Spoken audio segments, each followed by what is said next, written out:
The first thing Han Min-jai noticed about the woman standing in front of his mansion was that she wasn't afraid of him. Everyone else was.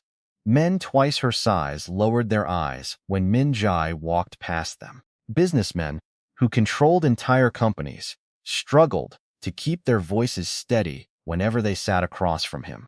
Even politicians who publicly called themselves powerful knew better than to challenge the Korean mafia boss, whose name was whispered through Seoul's darkest circles. But this woman? She stood in the rain with wet hair stuck to her cheeks, a faded jacket clinging to her large frame, and mud covering her shoes. And she looked directly into his eyes. "If I can save your orchard," she said quietly, "let me stay." Min-jai said nothing. Behind him, 3 armed guards exchanged confused glances. Nobody asked Min-jai for anything. People begged him. People feared him. People lied to him. But nobody had ever offered to save something he had already decided was worthless. His orchard was dying, and so was the last piece of his heart. Min-jai slowly looked beyond the woman toward the distant hills. Hundreds of apple trees stretched across nearly 40 acres of land. Once, the orchard had been beautiful. His mother used to call it their little paradise. Now the trees were sick. The leaves were turning brown. The soil was contaminated. The fruit had stopped growing. And despite spending millions of dollars on agricultural experts, Min-jai had failed to save it. For 3 years, he had watched the orchard die. For 3 years, he had refused to let anyone touch it, until tonight. "What's your name?" he finally asked. The woman swallowed. "Seo Ha-nul." One of the guards almost laughed. Min-jai noticed. He didn't smile. "Why should I believe you?"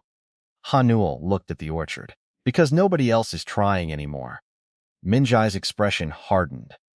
"That's not an answer." "It is." She took a breath. "Your experts looked at the trees and saw a business problem. You looked at them and saw something you couldn't save. I looked at them and saw sick trees." Silence. Rain struck the stone driveway. Ha-nul continued. "Sick things don't always need to be replaced." Min-jai stared at her. "What do they need?" "Someone willing to stay." Those words struck him harder than they should have, because his mother had said almost the same thing 18 years earlier.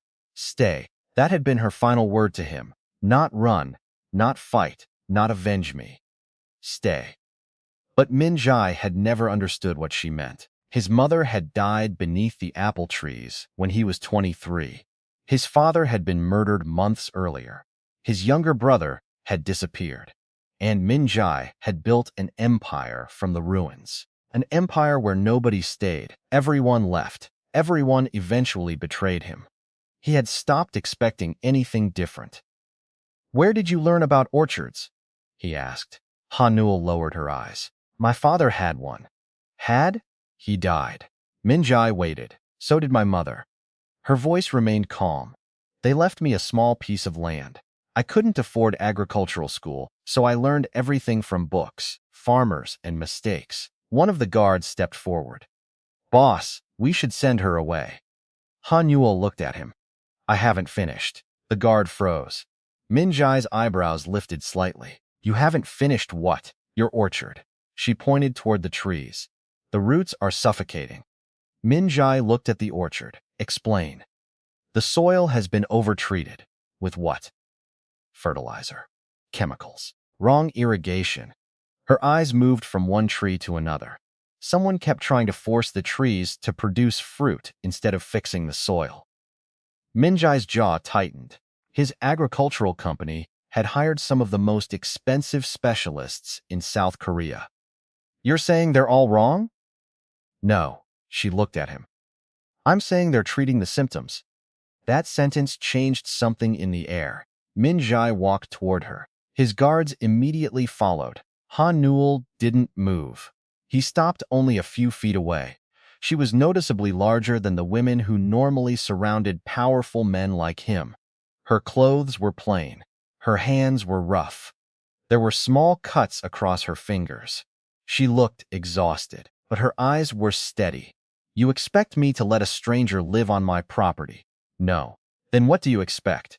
Ha-nul hesitated. "A chance." Minjai's expression remained unreadable. For what? To prove that I'm not useless. Something inside him shifted. He had heard thousands of people describe themselves as talented, beautiful, intelligent, powerful. Nobody had ever said useless. He studied her carefully. Who told you that you were useless? Hanul gave a tiny smile. Almost everyone. The rain became heavier. She pulled her jacket tighter around herself. I've been rejected from 37 jobs this year. Minjai said nothing.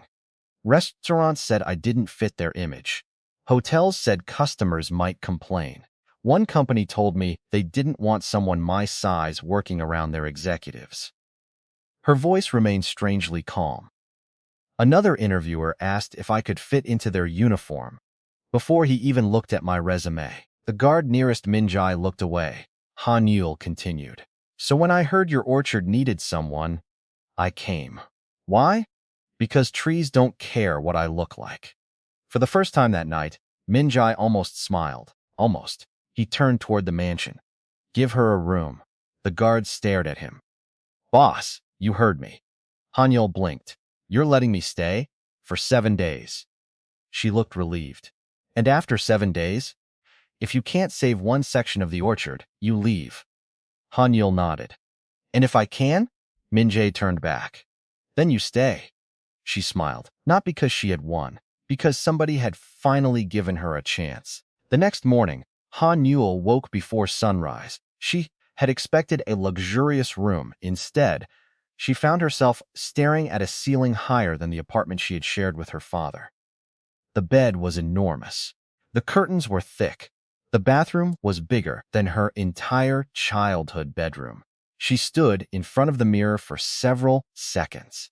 Her reflection looked unfamiliar against the expensive surroundings. She whispered to herself, "Don't get comfortable." Then she grabbed her notebook. By 6 in the morning, she was already in the orchard. The guards watched from a distance. Min Jai watched from his office window. Han Yul walked between the trees, touching the bark. She didn't rush. She didn't use expensive equipment. She simply observed. She scraped soil into her palm, smelled it, examined the roots, chucked the leaves. Then she stopped at a particular tree, a small apple tree near the edge of the property. She frowned. Interesting. She dug around its base. Within minutes, she found something buried beneath the soil. A plastic irrigation pipe. But it wasn't part of the original system. Han Yul stared at it. Someone had installed it recently. She followed the line. It led toward the old greenhouse. Her heart began beating faster. She opened her notebook. Why would someone install a separate irrigation line? She followed it farther. Then she found another pipe. And another. By 8 in the morning, Han Yul had discovered 12 unauthorized irrigation lines. All of them were pumping water from a contaminated underground source. She immediately ran toward the mansion. The guards stopped her at the entrance. I need to see Mr. Han. He's busy. This is urgent. You can't just. Someone is poisoning the orchard. The guard froze. 5 minutes later, Han Yul stood inside Minjai's office. He was sitting behind a massive black desk, reviewing documents. Talk. Han Yul placed her notebook on the desk. These irrigation lines are contaminating the orchard. Minjai looked at the drawings. Who installed them? I don't know. Can you prove it? Yes. How? Because the original irrigation system is disconnected. Minjai's eyes narrowed. Since when? I don't know. He picked up the notebook. Find out. Hanyul nodded. Then she turned to leave. Hanyul. She stopped. Minjai looked at her. Don't accuse anyone without evidence. I won't. She paused. But someone wants your orchard dead. Minjai's eyes hardened. That isn't possible. Hanyul looked back at him. Then why are they poisoning it? She left. Minjai remained still. For the first time in years, someone had challenged an assumption he had never questioned. His orchard wasn't simply dying. Someone might be killing it. That afternoon, Minjai ordered his security team to investigate every employee who had access to the property. The results were disturbing. The irrigation lines had been installed 6 months earlier. No official record existed. No contractor had been hired. No payment had been made. Someone had bypassed the company's accounting system. Someone with access. But there was something else. One of the guards discovered security footage showing a man entering the orchard at 2:13 a.m. 3 months earlier. The man's face was covered. But he wasn't alone. A second person was waiting near the greenhouse. Min Jai watched the footage twice, then 3 times. Zoom in. The technician enlarged the image. Min Jai's eyes narrowed. The second person wore a distinctive silver ring, a black stone surrounded by a thin silver circle. Min Jai knew that ring. His older cousin wore one, Kong Dai-hyun, a man Min Jai hadn't spoken to in 11 years. A man who had once tried to take control of his father's organization. A man Min Jai believed had left South Korea. Apparently, he hadn't. Min Jai stood. Find him. Meanwhile, Han Yul was kneeling in the mud. She had spent hours cleaning the roots of one section of trees. Her hands hurt, her back ached, her clothes were ruined. But for the first time that day, she saw something that made her smile. A tiny green bud. The tree was alive. She touched it gently. You're not dead. A voice came from behind her. You talk to trees? She turned. Min Jai stood several feet away. No. She looked at the tree. I talk to things nobody else listens to. He stared at her. For a moment, neither spoke. Then Han Newell noticed blood on his knuckles. You're hurt. It's nothing. She stood. Show me. Min Jai looked almost offended. No. You'll get an infection. I said it's nothing. Han Yul sighed. You're exactly like the trees. His expression changed. What? You're both terrible at asking for help. Min Jai stared at her. Then, unexpectedly, he laughed. It was quiet, barely a sound. But it was a laugh. Han Yul looked shocked. The guards watching from across the orchard looked even more shocked. Min Jai hadn't laughed in years. He quickly covered his expression. Get back to work. Han Yul smiled. Yes, boss. He turned away, but the smile remained on her face. And for the first time since his mother's death, Min Jai walked through the orchard without feeling like he was walking through a graveyard. 7 days passed quickly. The orchard began changing. The leaves stopped turning brown. The soil became healthier. Small buds appeared on dozens of trees. Han Yul worked from dawn until dark. She ate simple meals. She rarely complained. She never asked for money. She never asked for expensive clothes. She never asked for anything. But on the 7th evening, Min Jai found her sitting beneath the oldest apple tree. She was crying. He stopped. What's wrong? She quickly wiped her face. Nothing. You're crying. I said nothing. Min Jai sat beside her. It was the first time he had voluntarily sat next to someone in the orchard since his mother's funeral. Han Yul looked surprised. Why are you sitting here? I don't know. She gave a small laugh through her tears. That's a strange answer. I'm aware. They sat quietly, then Han Yul whispered, My father used to tell me that every tree remembers. Min Jai looked at her. Remembers what? Who planted it? His throat tightened. Han Yul touched the bark. He planted this kind of apple tree too. Min Jai looked toward the branches. My mother planted these. Han Newell turned toward him. You never told me about her. I don't talk about her. Why? Because she's dead. Han Newell waited. Then she said softly, That doesn't mean she's gone. Min Jai looked at her. Something in his chest hurt. He hadn't cried since he was 23. Not when his father died. Not when his brother disappeared. Not when his mother was murdered. But those words nearly broke something inside him. Before he could answer, his phone rang. He answered. Speak. A security officer's voice came through. Boss, we found Daehyun. Min Jai stood immediately.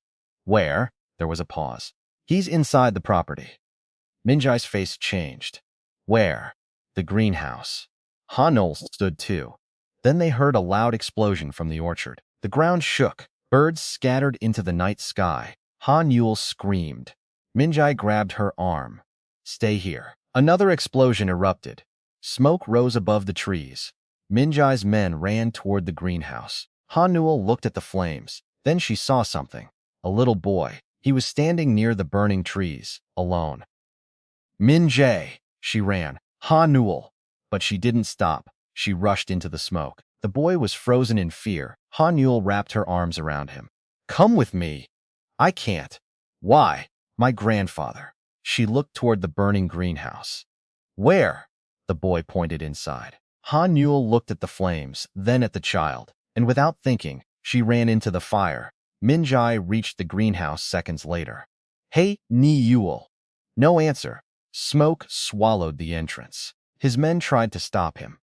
Boss, it's too dangerous. He pushed them aside. For the first time in 20 years, Han Min-jae forgot about power, forgot about revenge, forgot about the empire. He only knew one thing. Someone had gone into the fire. Someone who had looked at a dying orchard and decided it was worth saving. And he was not going to let her disappear. He stepped into the flames. The heat hit Han Min-jae like a wall. Smoke filled the greenhouse so quickly that even his trained men struggled to see through it. Hanol!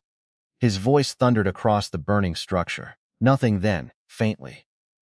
Over here! Min-jae froze. The voice came from the far side of the greenhouse. He ran toward it. A wooden beam crashed down only a few feet away. Boss. One of his men grabbed his shoulder. Don't go farther. Min-jae shoved him away. Find her.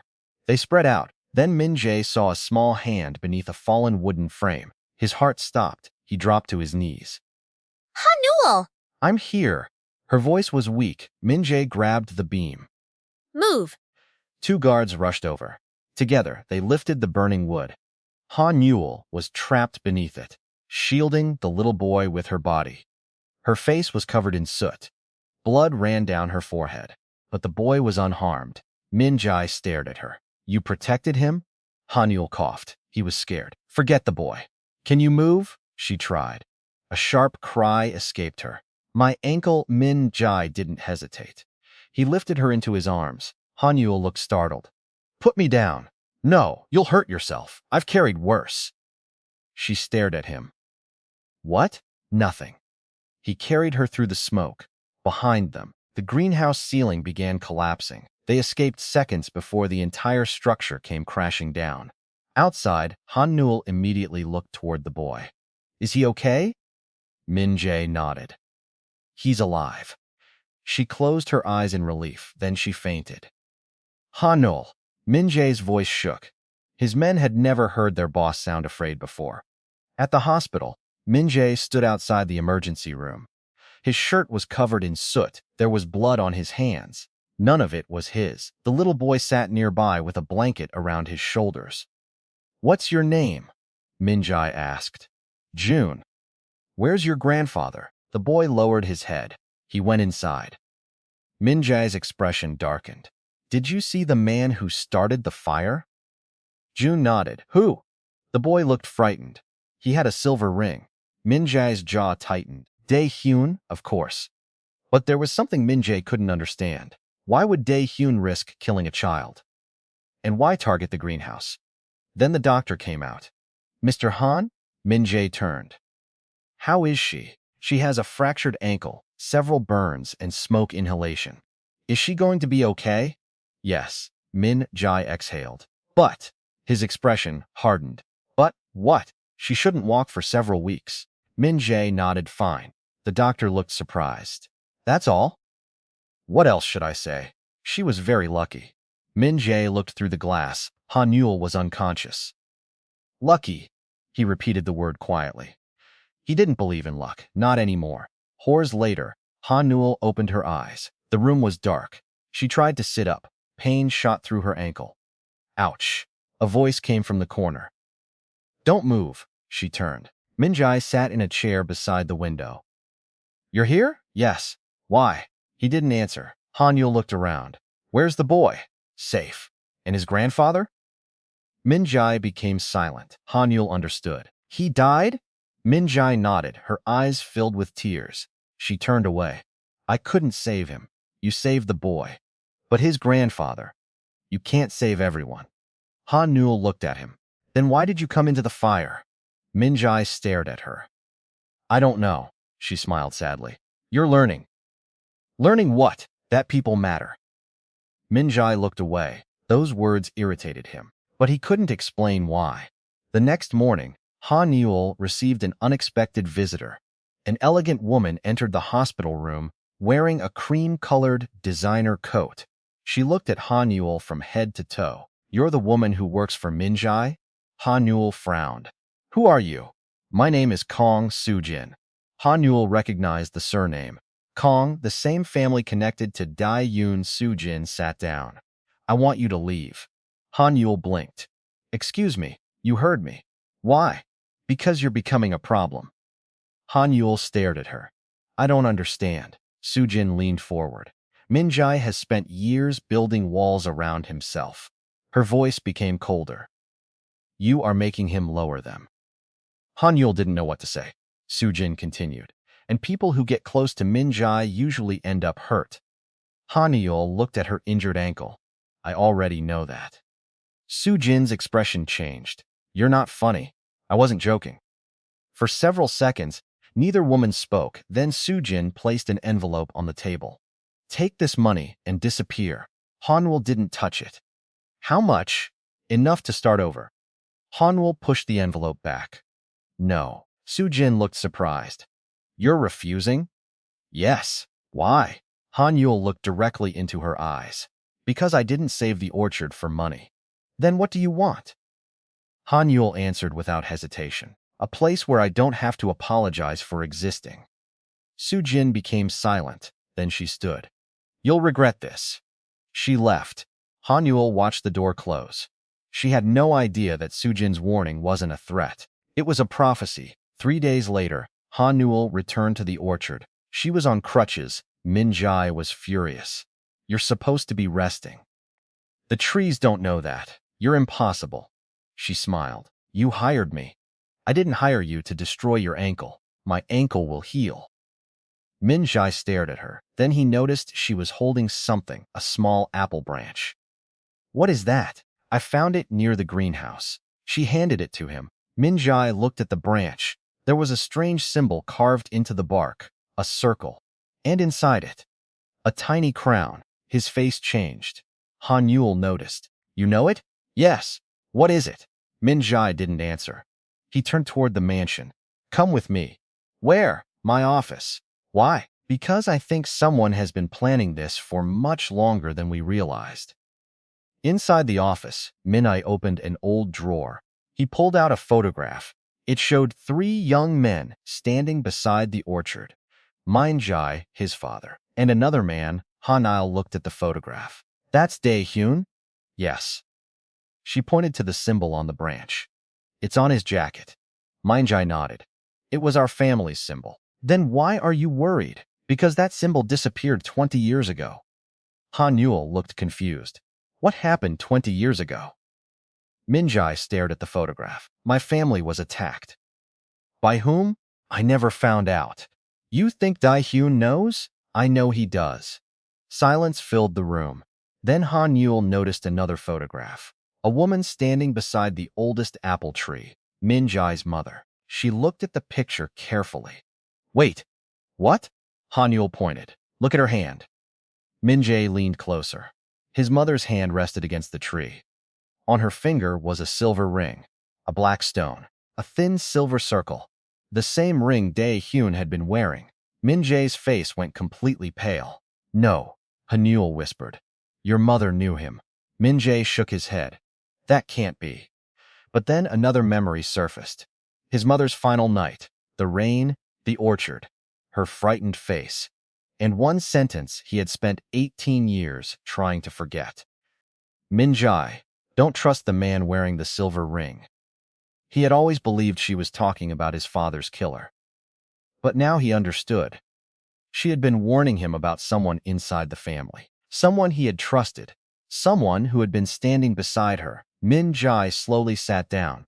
His hands began trembling. Han Yul watched him. What happened? He whispered. My mother knew she was going to die. Then his phone rang. Minjai answered. A man's voice came through. Hello, cousin. Minjai stood. Dae-hyun. A quiet laugh came through the phone. You finally remembered. Where are you? Where your mother left something for you. Min-jae's eyes narrowed. What? The truth. The line went dead. Hanul looked at him. What did he say? Min-jae grabbed his coat. He wants me to come to the orchard. Alone? Yes. Then you're not going alone. No. Han Yul picked up her crutches. I'm coming. You can barely walk. I don't care. You could get killed. She looked straight into his eyes. So could you? Min-jae stared at her. Then, for the first time, he understood something terrifying. He didn't want her beside him because she was useful. He wanted her beside him because the thought of facing the truth without her felt unbearable. He quietly said, Stay behind me. Han Yul smiled. Fine. They walked toward the orchard together. Neither of them noticed the figure watching them from the second-floor window. Su-jin held a phone against her ear. He's going. A man's voice answered. And the woman? Su-jin looked down at Han Yul. She's with him. A pause, then the voice said, Good. Su-jin's face went pale.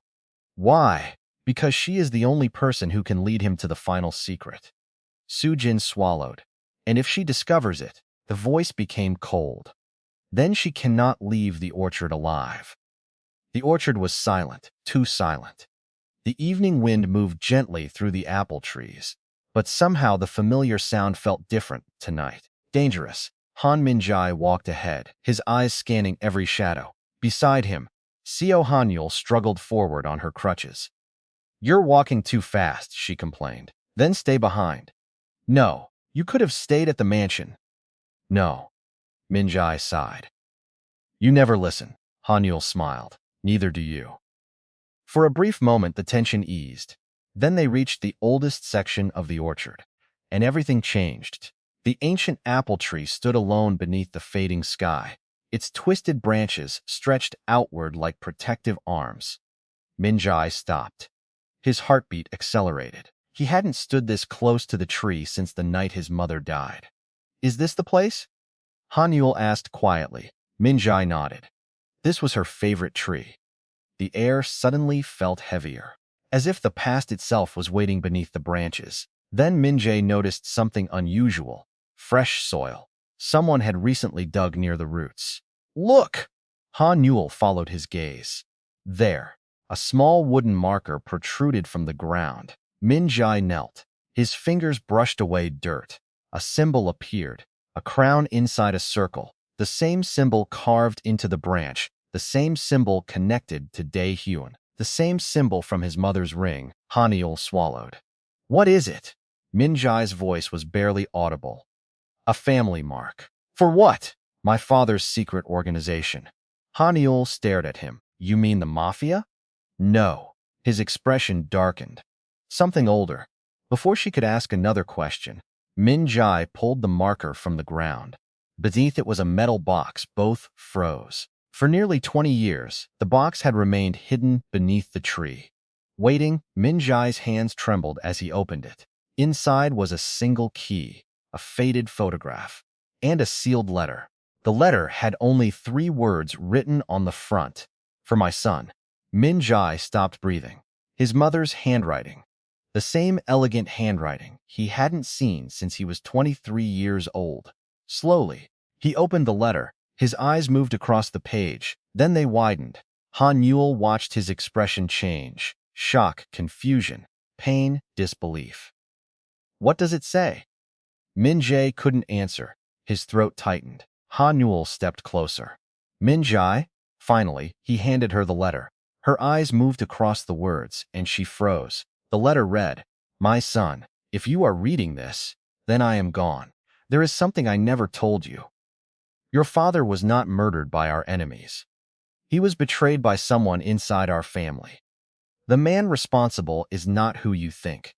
Do not seek revenge until you learn the truth. Trust no one wearing the silver ring, not even if they claim to love you.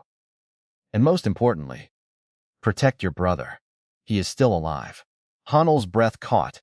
Alive, Min-jae's missing brother. Alive. For 18 years, everyone had believed he was dead, including Min-jae. This can't be real, he whispered. But deep down, he already knew it was. His mother never lied. Never then a voice echoed from the darkness. It's real. Both turned. A man stepped from between the trees, tall, gray-haired, elegant, and wearing a silver ring. Kong Dae-yun. Minjai's eyes instantly hardened. You. Dae-yun smiled. Hello, cousin. The guards hidden throughout the orchard immediately moved into position. Weapons raised. Dae-hyun didn't seem concerned. 18 years, Minjai said coldly. You disappear for 18 years and suddenly return. Yes. Why? Dae-hyun looked toward the ancient tree. Because the truth finally matters. Minjai took a step forward. You killed my father. No. You murdered my mother. No. You poisoned my orchard. Dae-hyun paused. That one is true. Han-yul blinked. You admitted it? Yes. Why? Dae-hyun looked at the orchard. Because I needed you to find the box. Silence. Minjai stared at him. You destroyed the orchard to lead me here? Yes. That makes no sense. It wasn't supposed to. The old man's smile disappeared. Your mother hid something before she died. The letter? No. The key. Minjai looked down at the small silver key inside the box. Dae-hyun nodded. That key opens a place nobody has entered for 18 years. Where? Dae-hyun pointed toward the mountains beyond the orchard. Your father's vault. The orchard fell silent. Even the guards exchanged nervous looks. Minjai knew about the vault. Everyone in the family knew the stories. But nobody knew where it was, or if it even existed. You're lying. No. Then why tell me now? Dae-hyun looked at him carefully. Because someone else is searching for it. Who? For the first time, Dae-hyun looked afraid, genuinely afraid. The people who killed your father. Minjai's expression hardened. You said they didn't kill him. They ordered it. Silence. Han-yul felt goosebumps spread across her arms. Something wasn't adding up. Wait, she said. Both men looked at her. You keep talking about the people who killed his father. Dae-hyun nodded. Yes. Who are they? The older man's face darkened. They call themselves the Crown. Han-yul froze. The symbol, the crown inside a circle. Suddenly everything connected. The ring, the branch, the hidden box, the orchard, the symbol. The crown isn't a family mark, she realized. No. Dae-hyun looked toward the trees. It's something much bigger. How big? His answer sent chills through everyone present. International. The wind suddenly seemed colder. The crown controls politicians, corporations, shipping routes, private banks. He looked directly at Minjai. Your father tried to expose them. Minjai's heart pounded. And they killed him? Yes. And my mother? She learned the truth. Han-yul looked horrified. Then why wasn't Minjai killed too? Dae-hyun's face softened unexpectedly. Because someone protected him. Minjai frowned. Who? Dae-hyun looked away. Me. Silence exploded across the orchard. Minjai laughed. A dangerous laugh. You expect me to believe that? I don't care what you believe. You poisoned my orchard. Yes. You nearly killed innocent people. I was trying to force the truth into the open. People died. Dae-hyun lowered his head. For the first time, regret appeared in his eyes. I know. The old man suddenly looked tired. Very tired. As if 18 years of secrets had finally become too heavy to carry. Then Han-yul noticed something strange. Blood, a small stain on Dae-hyun's sleeve. You're hurt. Dae-hyun smiled weakly. Good observation. Minjai narrowed his eyes. What happened? The old man laughed. They found me. Who? The crown. A distant gunshot echoed across the orchard. Crack. Everyone froze. Dae-han staggered. A red stain spread across his chest. Han-yul screamed. No! The guards immediately moved. Protect the boss. More gunshots erupted. Crack, crack, crack. Bullets tore through branches overhead. Chaos exploded across the orchard. Get down. Minjai shouted. He grabbed Han-yul and pulled her behind a tree. Another bullet slammed into the trunk inches from her face. She gasped. What is happening? They found us. Dae-hyun collapsed onto the ground. Blood soaked the grass. Minjai rushed toward him despite the gunfire. Stay down, his men shouted, but he ignored them. Dae-hyun grabbed his sleeve. His breathing was weak. Listen carefully. Save your strength. There isn't time. Another gunshot echoed nearby. The old man's voice shook. The vault. Where is it? Dae-yoon forced a smile. Not in the mountains. Min-jae stared. What? Your mother moved it. Where? Dae-hyun looked toward the ancient apple tree, then toward Han-yul. For some reason, his eyes locked on her. You. Han-yul froze. Me. The key isn't for the vault. What? It's for her. Nobody understood. Not Min-jae, not the guards, not even Han-yul. Dae-hyun coughed blood. The girl? What girl? Min-jae demanded. Dae-hyun's eyes began closing. The one your mother saved. Min-jae's heart stopped. What are you talking about? Dae-hyun smiled one final time. She doesn't know who she really is. Then his body went still. Silence. The gunfire suddenly stopped. The orchard became quiet again. Too quiet. Min-jae stared at the dead man. His mind raced. The girl your mother saved.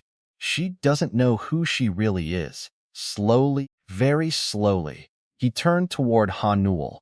She stood frozen beneath the apple tree, confused, terrified, unaware that every answer they had searched for during the past week was now pointing directly at her. And somewhere beyond the orchard, hidden in the darkness, a pair of eyes watched her through a rifle scope. A voice whispered through an earpiece. Target confirmed. A finger tightened on the trigger. Permission to eliminate Seo Han-yul? A cold voice answered immediately. Denied. The sniper frowned. Why? The answer sent a chill through the night.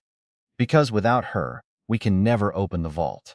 Because without her, we can never open the vault.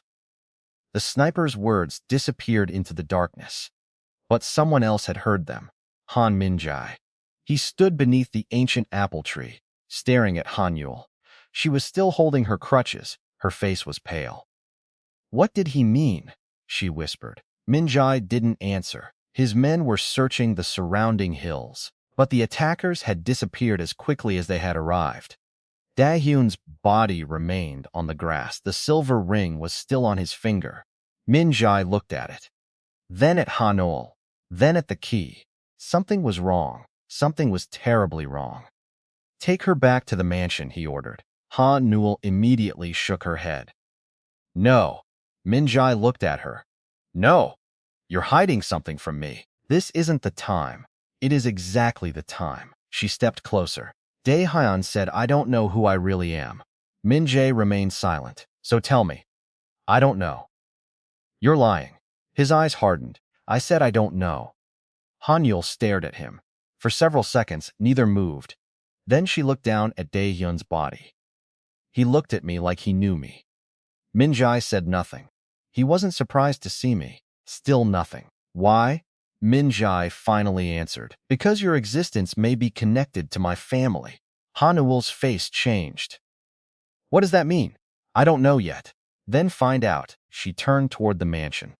I want answers. Min-jae followed her. So do I. Inside the mansion, the atmosphere had completely changed. Security guards locked every entrance. Vinen were covered. Phones were checked. The entire property was placed under lockdown. Han-yul sat in Min-jae's office while a doctor examined her ankle. Min-jae stood beside the window. He hadn't spoken for nearly 20 minutes. Finally, Han-yul broke the silence. You're staring at me. Yes. Why? I'm trying to remember. Remember what? My mother's final days. Han-yul waited.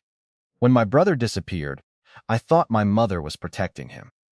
He turned toward her, but maybe she was protecting someone else. Me? I don't know. Han-yul's voice softened. Do you remember anything about a little girl? Min-jae closed his eyes. At first, nothing came. Then, a memory. A rainy night. His mother carrying a small child, a little girl wrapped in a white blanket.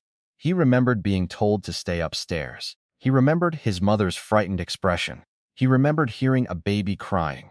Then the memory vanished. Min-jae opened his eyes. There was a child. Han-yul's breath caught. What age? Maybe 3 or 4. Girl? I think so. Do you remember her name? Min-jae shook his head. No. Han-yul looked down at her hands. My mother told me I was adopted. Min-jae stared at her. When? When I was 16. Did she tell you anything about your birth parents? No. What about your birth certificate? I never saw the original. Min Jai's expression changed. Where were you born? Seoul. Which hospital? I don't know. Your mother never told you? No. Min Jai slowly walked toward his desk. He opened a drawer, pulled out a folder, then another. He placed both on the table. What are these? Records from my family's private archives. Hanyul opened the first folder.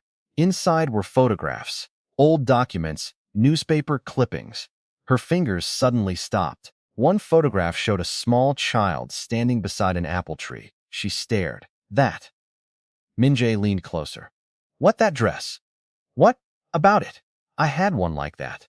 Minjae looked at the photograph. The child was wearing a small white dress. A tiny silver bracelet was around her wrist. Han Yul touched her own wrist. She wore a bracelet there, old, faded, almost broken. She had worn it since childhood. Min Jai's eyes widened. Where did you get that? My mother gave it to me. Take it off. Why? Please. Han Yul removed the bracelet. Min Jai turned it over. There was a tiny symbol engraved underneath. A crown. Inside a circle. His mother's family mark. Min Jai's breathing became uneven. This belonged to my mother. Han Yul stared at him. How do you know? She gave this bracelet to my brother. What? My mother told me she gave it to him before he disappeared. Han Yul shook her head. That doesn't make sense. Min Jai looked at the bracelet, then at her. It means the person who raised you may not have been your biological mother. Hanuel's face went completely blank. No. Hanuel, no. She stood too quickly and nearly fell. Min Jai caught her. Let me go. You're injured. Let me go. She pulled away. My mother raised me. I know. She loved me. I didn't say she didn't. She was my mother. Min Jai lowered his voice. She can be your mother without being your biological mother. Hanyul's eyes filled with tears. She turned away. I don't want this. I know. I just wanted a job. Min Jai didn't know what to say. She wiped her tears. I came here because I wanted somewhere to belong. Her voice broke. And now you're telling me I don't even know where I came from. Min Jai stepped closer. You belong here. She looked at him. He realized what he had said, so did she. Neither spoke. Then Hanyul whispered, Do I? Min Jai answered without hesitation. Yes. At midnight, the mansion's power suddenly went out. Every light disappeared. Hanyul sat up in bed. She heard footsteps outside, then a knock. 3 slow knocks. She froze. Who is it? No answer. Another knock. She reached for the lamp. Nothing, then her bedroom door opened. A shadow entered. Hanyul grabbed the nearest object. Stay, away. The figure stopped. It's me, Min Jai, she exhaled. You scared me. Get dressed. Why? We're leaving. Where? Somewhere safe. This mansion isn't safe. Not anymore. He handed her a coat. Can you walk? With the crutches. Good. They moved through a hidden passage beneath the mansion. Han Yul looked around. I didn't know this existed. Few people do. Where does it lead? To the old train station. There's a train station under your house? Not exactly. She almost laughed. Of course. They reached an underground tunnel. At the end was a black armored vehicle. Min Jai opened the door. Get in. Hanul climbed inside. As they drove through the underground passage, she noticed Min Jai was holding something. The silver key. You still have it? Yes. What does it open? I don't know. Then why are we running? Because someone else knows. He looked at her. And they're coming for you. 20 minutes later, they reached an abandoned railway station outside Seoul. The station had been closed for more than 15 years. Min Jai led Han Yul through the dark platform. At the end stood an old maintenance building. He inserted the silver key into a hidden lock. Kamik, the door opened. Inside was a room filled with old files, photographs, boxes, maps, and newspaper clippings. Han Yul stared.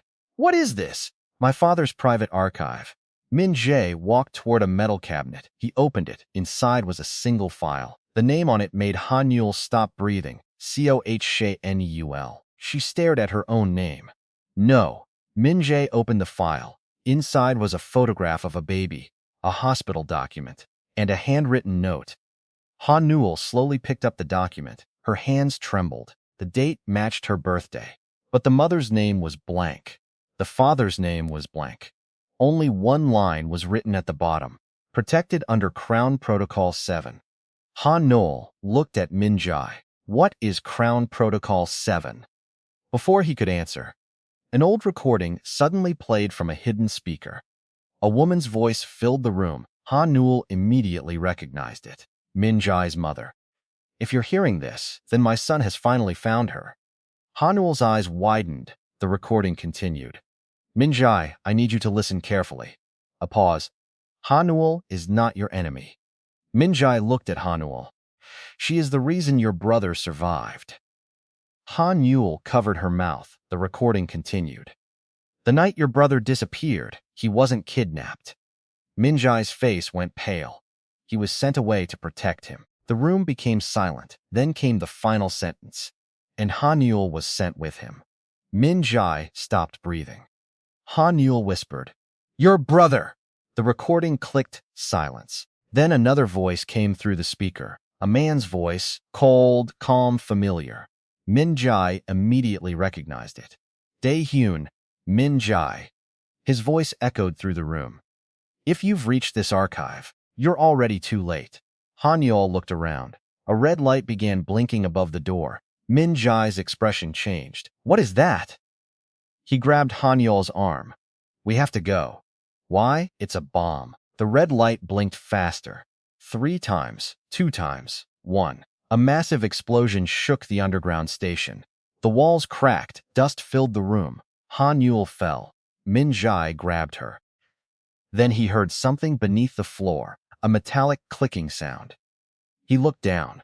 The floor beneath them was opening. A hidden staircase appeared. And from the darkness below came the sound of a man's voice. Min-jae. He froze. The voice continued. You finally came home. Min-jae stared into the darkness. Ha Newell grabbed his hand. Who is that? Min-jae couldn't answer. Because the voice belonged to someone he had buried 18 years ago. His missing brother. Min-jae. A figure slowly stepped into the light. Alive, older, scared. And wearing the same silver ring. His brother smiled. Did you miss me? We're on our way to 1,000 subscribers. Your one subscription means so much to us. Please like, comment, share, and subscribe.